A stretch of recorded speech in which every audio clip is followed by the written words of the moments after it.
Kocha Arsenal Mikel Arteta, baada ya kuiongoza timu hiyo kutoa ubingwa wa Premier League, sasa anakabiliwa na mtihani mwingine mkubwa wa kumalizia msimu kwa mafanikio. Arteta anatarajiwa kuiongoza Arsenal dhidi ya Paris Saint-Germain katika fainali ya UEFA Champions League mjini Budapest, akilenga kutoa taji hilo muhimu Ulaya. Mchezo huo unaonekana kuwa wa kipekee kwa Arteta kutokana na historia yake binafsi na PSG pamoja na kocha wa timu hiyo Luis Enrique. Safari ilianza mwaka 2001 wakati Arteta akiwa kijana wa miaka 19 katika akademi ya FC Barcelona, ambapo alikuta ushindani mkubwa uliomzuia kupata nafasi ya kudumu kikosini. Wakati huo huo, wachezaji kama Xavi Hernandez, Andre Iniesta, Manuel Petit na Philippe Cocu waliokuwa sehemu ya kikosi hicho. Aidha, nafasi za kiungo zilishikiliwa na nyota wakubwa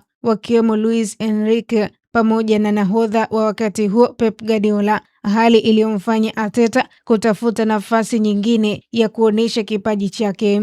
Arteta aliwahi kusema kuwa Luis Enrique alikuwa mmoja wa watu waliomshawishi sana katika maisha yake ya soka. Alieleza kuwa alimvutia kutokana na tabia yake, nguvu ya uongozi na namna alivyokuwa akiwasaidia wachezaji vijana kukua, jambo ambalo lilimfundisha mengi yaliyomsaidia katika kazi yake ya ukocha.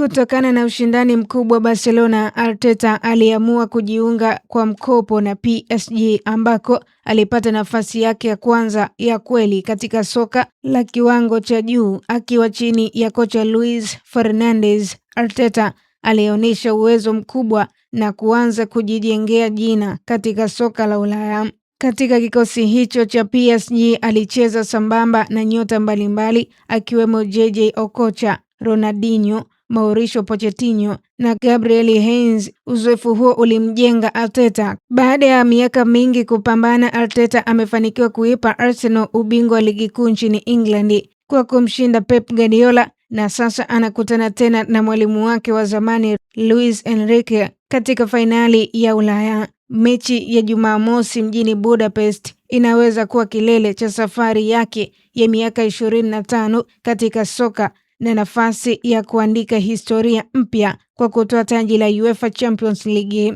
Kwa taarifa zaidi za kimichezo kimataifa, ni kusihi mtazamaji usiache kutembelea katika mitandao yetu ya kijamii Instagram, Facebook na Twitter. Tufollow kama Kasako Media, subscribe na ubonyeze alama ya kengele kwenye YouTube channel yetu ya Kasako Media ili uwe wa kwanza kupata taarifa mbalimbali. Mimi naitwa Official Diaga.